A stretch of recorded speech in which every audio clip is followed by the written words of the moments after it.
Namaste. Namaste. The God in me greets the God in you.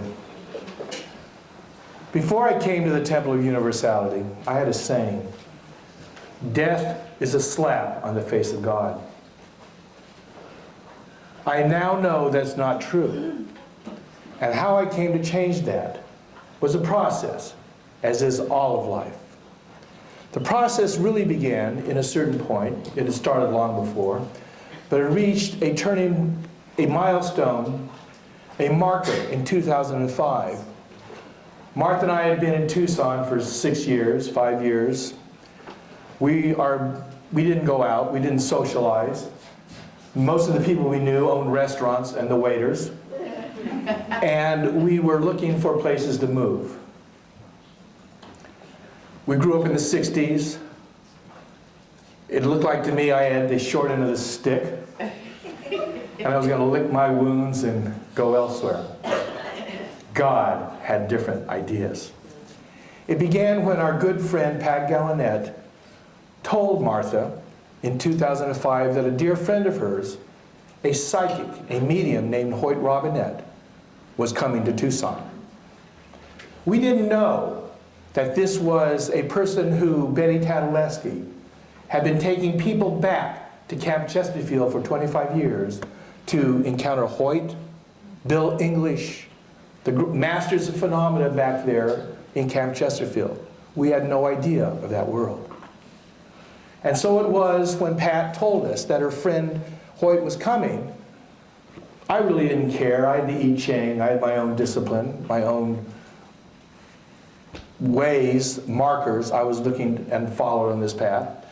But when Pat showed Martha her spirit cards, the phenomena that Hoyt is able to precipitate, Martha said, I want to see him. She went up on the web and found out that he was going to be in Tucson in the next month. So we traveled to Tucson, never having met him, knowing nothing about him. We came to this little house, this condominium, and this lady told us, excuse me, that what we were to do was fill out a billet, which everyone's going to do next week who is here. A billet is a piece of paper on which you wrote the names of those in spirit who you knew. It didn't matter if you didn't know them, but those in spirit. And so we did. And then you wrote down 5 questions. This is what happens when you have a private. They last around 40 minutes. 5 questions. And then you signed your name at the bottom and folded it up. Well, Martha went in first. When it was my turn, I remember walking down the hallway and Martha walking the other way with a look of stunned amazement on her face. I didn't know what had happened. I walked in there. There's Hoyt, very, very polite, soft-spoken gentleman. In this room, 2 chairs. I handed him my piece of paper, and he holds that piece of paper and closes his eyes. And then he said, there's a ham. I go, that's my father. My mother was in. So then he says, you're a teacher. I said, no. With his eyes still closed, he says, you teach. I said, no. He then pauses and says, you know things that other people don't know. I then said, everybody thinks that. I said, I have no voice, I have no audience, I have no agreement. Hoyt next said, this will soon change. People will begin seeking you out. Remembering those words, this morning before I came to the temple to give this talk, I Googled my name, Darrell Robert Shune, which is the name under which I write. 62 pages came up on Google. Hoyt was right. But what Martha was to tell me about what happened was to make what happened to me almost pale by insignificance. She told me she'd gone in that room. Hoyt handed Hoyt the billet. Hoyt closed his eyes and he said, "There's a Cosette here." Martha goes, "That's my mother." And then he said, "There's a James. He goes by the name of Jim. You call him Dad. He wanted you to call him Daddy." Martha knew this to be true. It was a leftover from our war with our parents. And she said then what happened was that for the next half hour, her father took over Hoyt's body and began speaking to her directly. Her father was a military man. He spoke just as he did when he was on the earth plane. Martha had written her 5 questions. Her father answered the questions by number. Number 1, 2, 3, 4, 5. That's why when I walked down that hallway and saw Martha walking past me, she had that look on her face. Our ideas about life and death were to change radically as a result of our experience with Hoyt Robinette. But I want to tell you another story today that sort of capped it. And it has to do with not only today, it has to do with the Temple of Universality. And it has to do with all of us and what happened here in Tucson. And I'm going to tell you a story. Last year,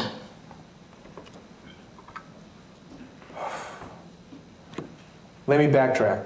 In 2007, we, as a part of our spiritual path, had been led to Diksha, a hands-on blessing from India.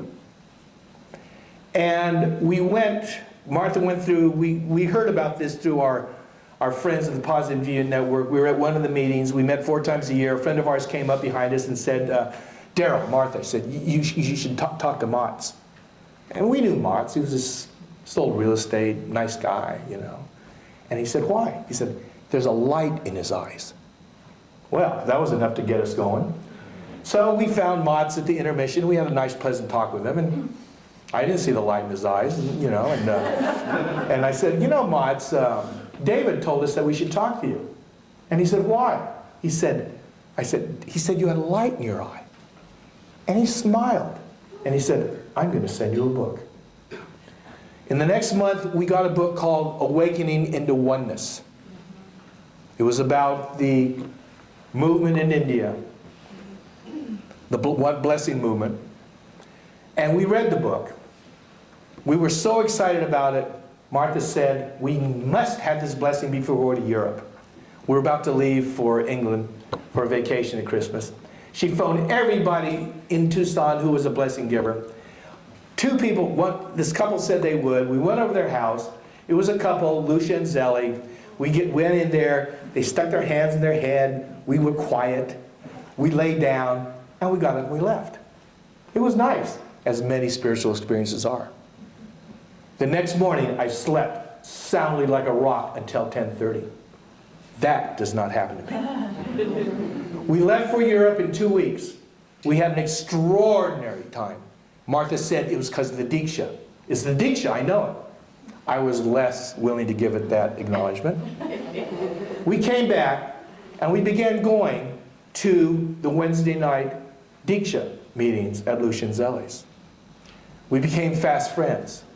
Like Lucia and Zelly, we were refugees from the Bay Area who had ended up in Tucson for reasons we didn't know why. We remarked to each other, isn't it amazing? We never expected it ended up here. All right? And we kept going every Wednesday. Later that fall, Lucia and Zelly gave a training called The Flowering of the Heart. We went to that training, and it was there I realized what underlay who they were. It was all about the heart. It was an extraordinary training. And part of the training was we pulled our life card from the tarot deck.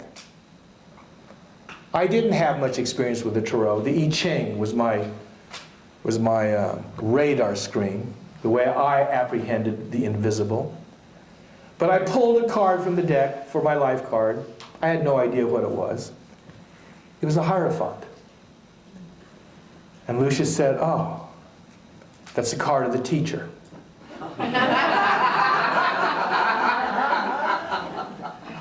And the path of learning through adversity.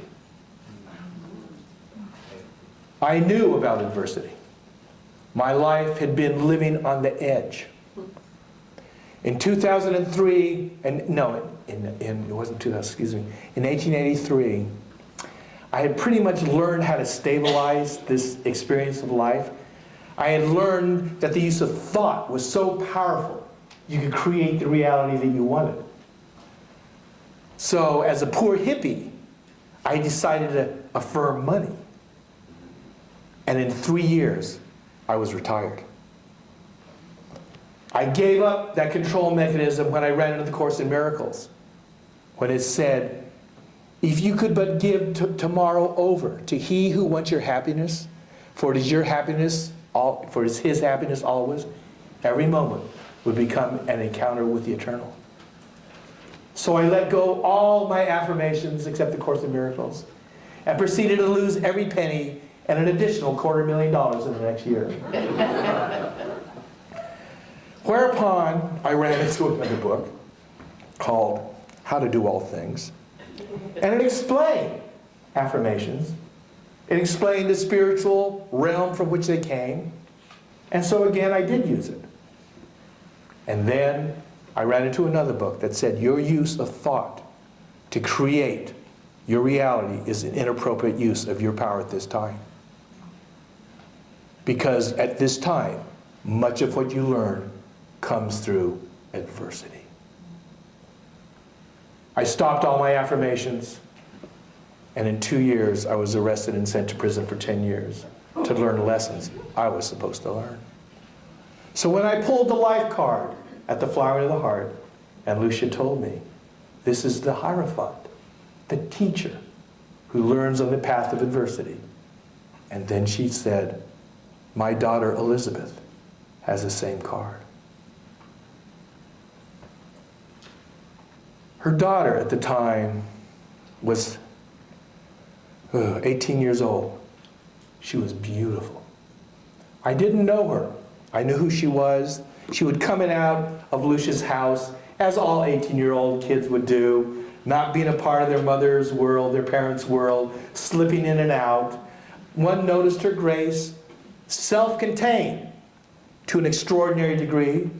One noticed her intelligence, though she was quiet.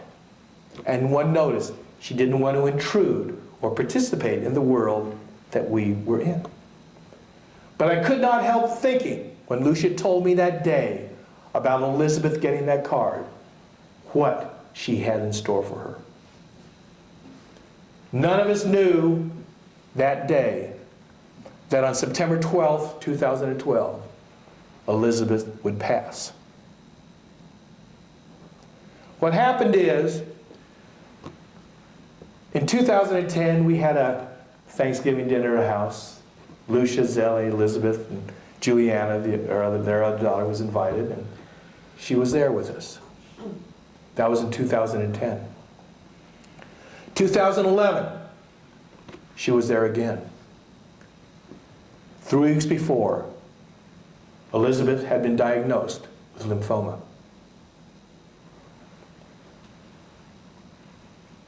This last year,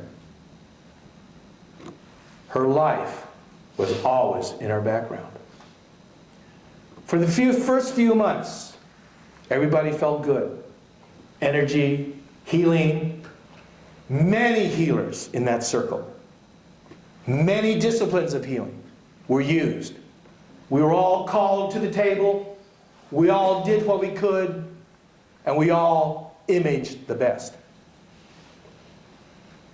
In July, we heard that things had turned far more serious. We heard that her brain was swelling. Events began moving rapidly. They put her in for surgery. They pulled her at the end. They said, we can do nothing. Send her into hospice. This was July. Martha and I heard this. Prayers, deep meditation, asking, healing. And then we heard we were now in to the final stretch. The house had been turned into a sacred space. Martha and I did what we could. We knew the family and friends had come in. We didn't want to intrude. Martha would call. We would leave food at the door and leave. And then the next week, we would come, when it was appropriate, pick up the empty containers, fill it with more food, and then leave. And then one day, Lucia said, she wants to see you. We came. The room, in the middle of the living room, was the bed on which Elizabeth lay. We said our goodbyes. She smiled. She waved. And then on September 23rd, she passed. And on October 13th, there was a memorial service. And we went. It was filled. And what happened is, people got up and read poems that Elizabeth had written. When I read these poems, I thought this morning it would be best if you listen with your eyes closed. There's something about poetry that goes to the invisible. The first poem that they read was written by Elizabeth when she was 9 years old. She had seen an art exhibit, a clock. The artist was Bonancourt, French artist. I went up in the web, saw the clock. Nice little French clock, thing of beauty. This is what Elizabeth wrote after seeing the clock. It's called Surrounded by the Spirits. Here I sit, knowing, hoping, guessing that I am safe. Here I sit, thinking, hoping, knowing that I am surrounded by the spirits. The ones dead, but still so alive, so living, so aware of me, for I am really one of them. When that poem was read in that room at the memorial, it changed the room. The next poem was then read, written by Elizabeth the next year when she was 10. This was called Twinkling with Motherly Love. Twinkling with motherly love, she knows her destiny is next to nothing. But still she holds her head high. Her angel child holds out a bird to her. Why a bird, she asks. So you can have wings to fly, like me, your angel child. She smiles a real smile. Not a smile she smiles for the passers-by, but a true smile, a loving smile that lasts forever. And then she flies away to freedom, freedom, freedom. The next poem that was read, she also wrote at the age of 10, called The Shadow of My Face. Half of my face hidden in darkness, hidden in the shadows of secrets, darkness, and the world. Half of my face visible in the light of passion, exhaustion, and the world. Half of my face is hidden in nothing, Nothing but the deepness of reality. Written by Elizabeth Blue at the age of 10.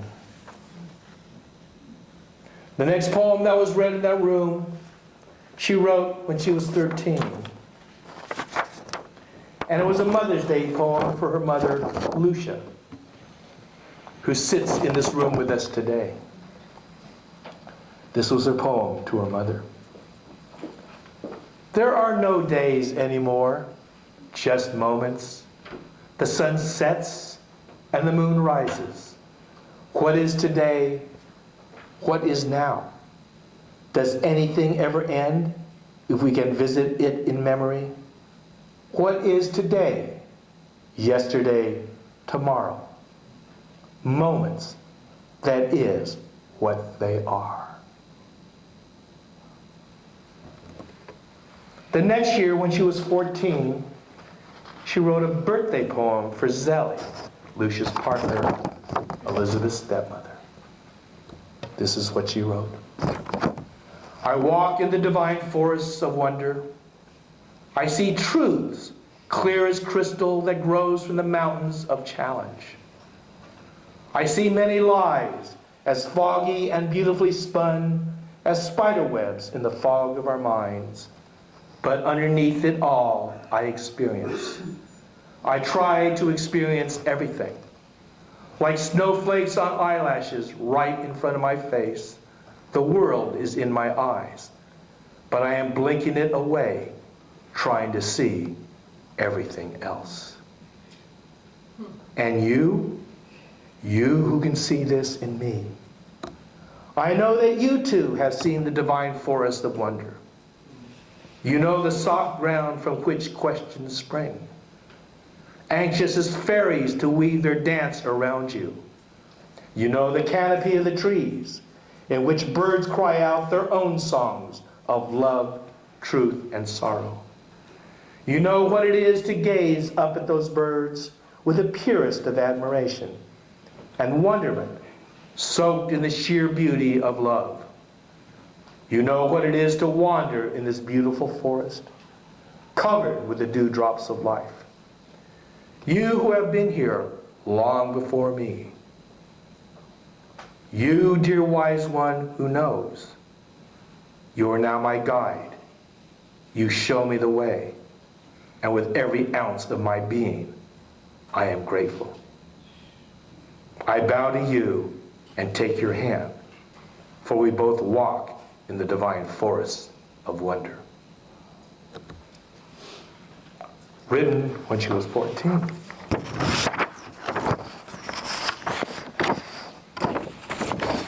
She wrote a poem in May of this year.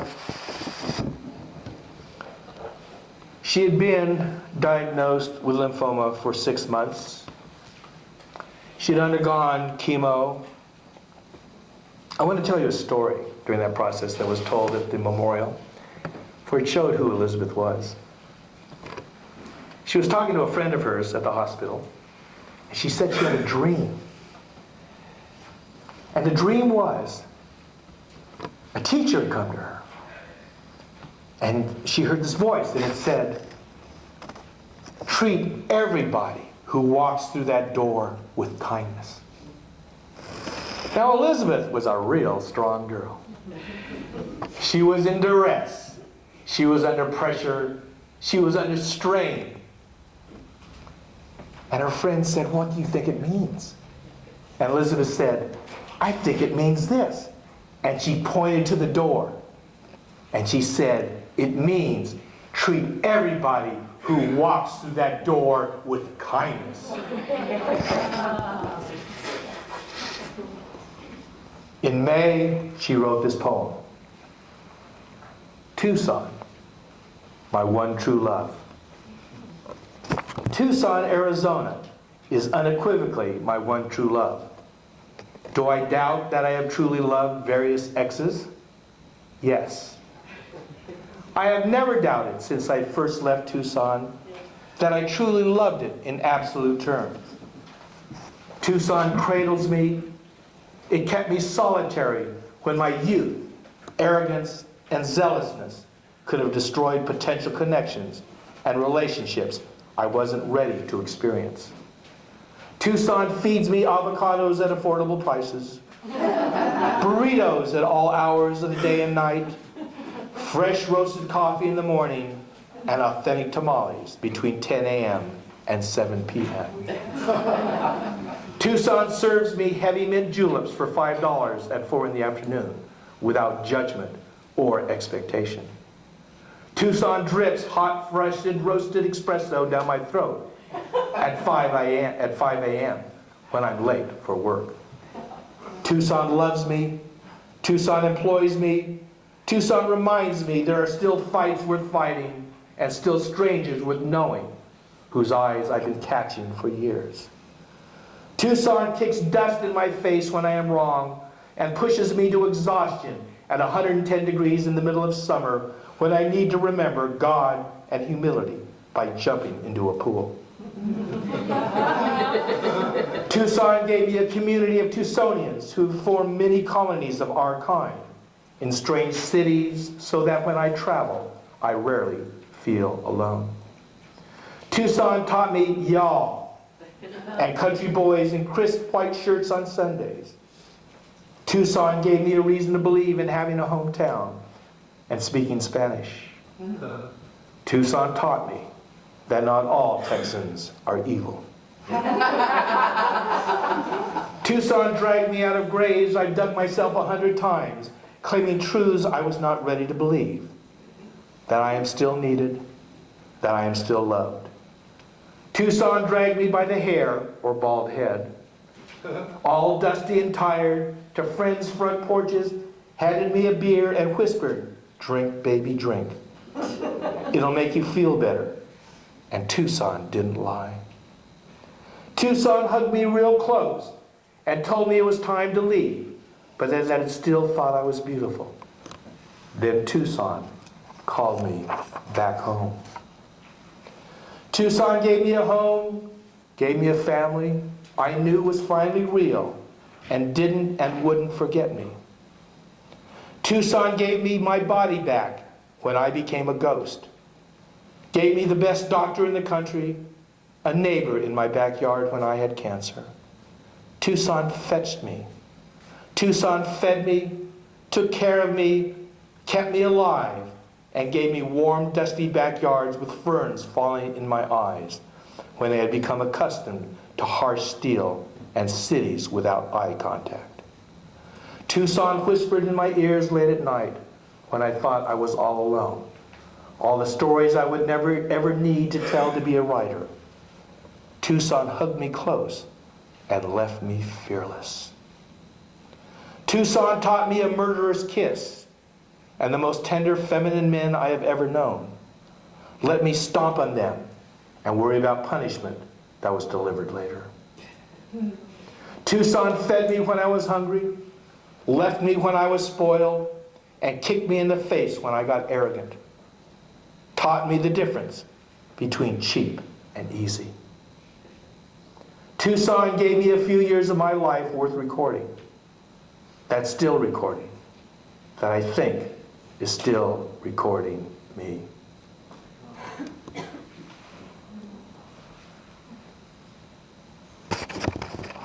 The memorial was on October 13th, a few months ago. The story isn't over. The story that we're all on is open-ended. It's a story without beginning, and it's a story without end. The next month, we're at Christine Facetti's trance circle. And in that trance circle, Christine goes into a deep trance, leaves the body, and the spirits come, and we talk to them. Much like Hoyt Robinette. Thank you, Christine. At the end of that trance circle, Martha asked a question. Saint Germain was there. And Saint Germain said, does anybody have a question? We'd already been around the circle. We'd already asked. And then Martha thought about asking about her friend Robbie, who she had just found out had passed away, a friend from the Bay Area. And she wanted to know if he was all right. And Saint Germain said yes, He is all right. But there's somebody else here with me.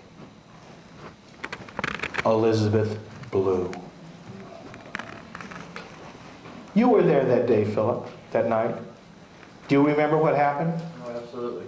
I want you to come up here and tell us. Only Martha and I knew who Elizabeth was. Betty knew who Elizabeth was too. She was at that Thanksgiving dinner when Elizabeth had come that year. Philip didn't know her at all. I want Philip to tell you what happened.